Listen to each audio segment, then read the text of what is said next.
Okay guys, here's my first Prime Wrestling review, and this is for episode 170 that actually aired a couple days before it debuted on YouTube.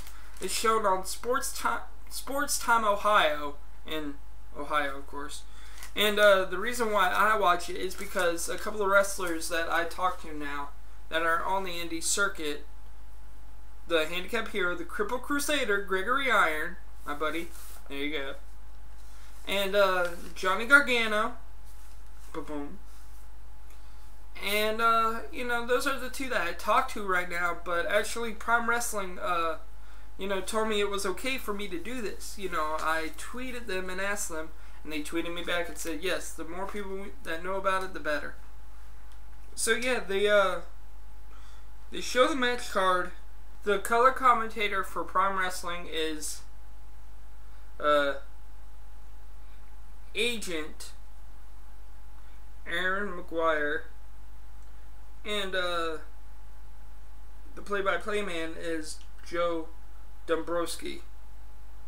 So yeah, but anyway, great little independent thing, and I think they actually had the chance to be even bigger, maybe like ROH, or maybe even get to TNA status. You know, they have a lot of stars that help them out. So it's the first match they start off with is Big Bear Benjamin Boone and with Nate Matson, the Sons of Michigan, taking on Matt Mason. And Ben Boone's storyline is that he's aligned himself with another Michiganer,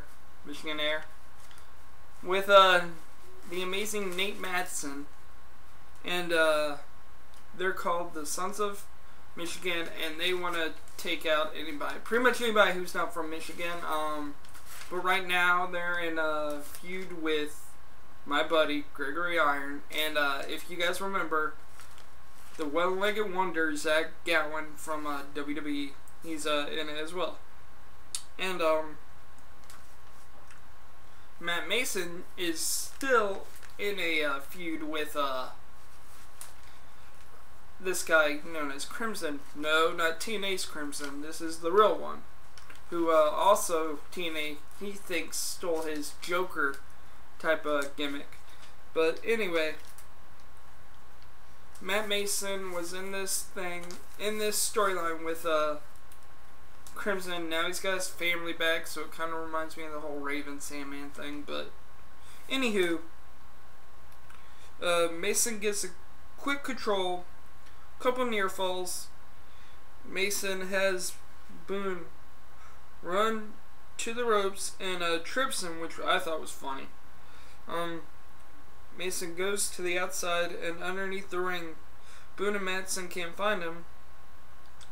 He comes up on the other side of the ring and does a vaulting crossbody onto Boone.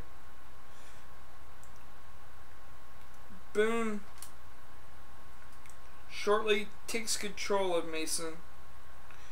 Mason starts coming back, but Matson grabs Mason's leg and Boone throws him from the top rope. Then Mason gets his finisher, which is, he kind of has him up in the Gory Bomb and then spins him around into kind of a GTS. So that's pretty cool for 3. And I gave it a 6-star. It was a pretty good opener for a 1-hour show. So they show the Resolution 5 DVD promo, and I want this DVD or Blu-ray. I want it. I want to review it. There looks like there's a bunch of good matches. You have Gregory Iron versus Zach Gowen. You have Rhino versus the undefeated Jason Bane. You have frickin' Johnny Gargano versus Jimmy Jacobs. You have, you know, you have a bunch of good matches on that card, you know. And after watching these guys for a couple weeks now and seeing some of them on other organizations and stuff, I want to watch this. So if anybody wants to buy it for me, you know, hit me up on Facebook or message me here, and I'll give you my P.O. box. You know, buy it for me. I'll review it for everybody, you know, because that's what I do. Then Ricky Shane Page with Vic. And Ricky Shane Page is this guy who's never been allowed in Prime Wrestling because he's out of his head, out of his mind. He's insane. He's psychotic. He's schizophrenic, you know. And he was hired by Vic and Aaron McGuire, along with Marion Fontaine and Jeremy Madrox, the Megalomaniacs, even though they don't know what that word means. That's pretty cool. You know, and they're in a feud with the owner, I guess, or the GM, Justin LaBar. And he's taking on Jay Flash, which is kind of like a mix between Kofi Kingston and Shelton Benjamin and Jay Lethal. So this kid's young, fast, and quick, and I like it. You know, so Ricky goes right after Flash. I mean, the bell rings and he's all over him, kind of like Festus. Flash takes him down and delivers a double stomp from the middle rope while he's on the side. He goes for a suicide dive, and Ricky catches him and then throws him in and smashes his head on the side of the apron. Ricky takes control. Flash tries to come back, but Ricky does a spinning elbow, kind of like the Souvenir, but he spins for the 3. Ricky attacks Flash after the match, and he gets arrested. And I gave that one a 6-star. And then again, they show their little local commercial, and then they show the Resolution 5 DVD promo again. Then Nicky Valentino comes out, and his whole storyline is he was part of this group known as Sex Appeal with Jimmy Jacobs, Bobby Beverly, and Bobby Shields. There we go. And they were kind of like these narcissistic guys who thought they were hot shit. And they broke up. And now Nicky Valentino doesn't know what to do because all 3 guys who are kind of now at each other's throats, you know, are still his friends, and he doesn't know which side to pick. But he also blames this one guy who was helping out doing the announcing while the regular announcer's on break. And this guy, I guess, is like a local celebrity because he does the local ESPN. But anyway, I don't want to get into his name or anything, but he comes out, cuts a promo. Later this week on Twitter, I think it was last night or the night before, he actually posted, you know, celebrity violence or something like that. He doesn't want celebrities in business. Then Corey, who is a local DJ for a radio station and also is now part of Prime Wrestling, shows the Sons of Michigan's attack on Zach Gowen and then interviews them. And they say pretty much why they did. They feel like these two are a disgrace, you know, because they're handicapped. And actually, Zach Gowen was a part of the Sons of Michigan, but they said he couldn't cut it. And, you know, he turned his back on them. So they're going to ruin his life. And then it's time for the Marion Fontaine with Jeremy Madrox and Vic versus Jason Bane. And Jason Bane, he was this guy who was undefeated for like 5 years in Prime Wrestling. He got defeated at Resolution 5 by Rhino, and no one's seen him since. And then since this whole, you know, they kind of have upper management war going on, kind of like a Shane McMahon versus Vince McMahon type of thing. But it's Justin LaBar, who's a good guy, versus Aaron McGuire and his crew with Vic, who was Justin LaBar's best friend and turned his back on him. They made this match to where none of LaBar's people could come down and none of McGuire's people could come down. You know. But Jeremy Madrox and Vic came down anyway. And Bane comes back. This is his first match back in about 2 months. He dominates Fontaine because Fontaine's this little skinny guy, okay?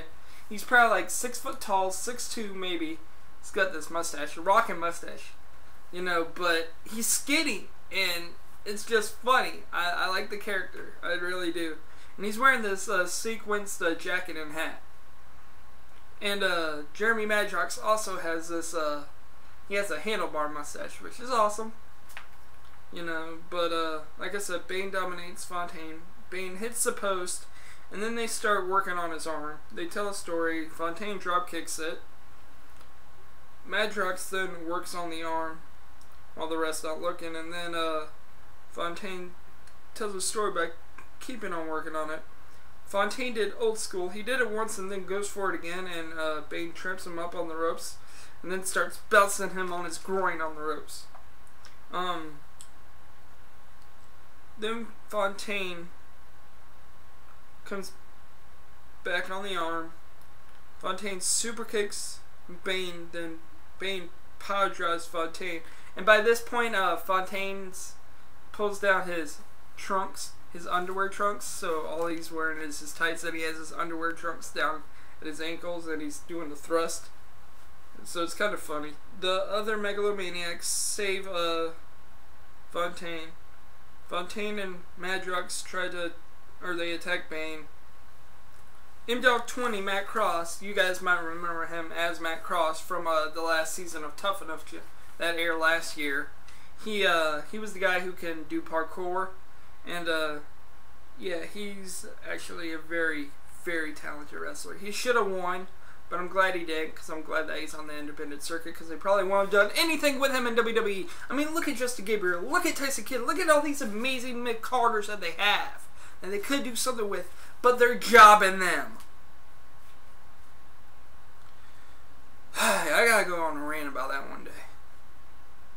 So, you know, then Bane choke slams Fontaine and Madrox, and then delivers the Bane line, which is just a clothesline, but he goes down with him on Fontaine for 3. I gave that a 8-star, and then I gave the whole show an 8-star. I thought it was a good show, good storylines that they're doing. You know, I really hope you guys enjoyed this one. Hope you guys enjoyed this review. It's a short hour review, so it's only going to be about 10-15 minutes long, if that. But, yeah, remember, #HandicapHandsome, and please check out Prime Wrestling on YouTube.com.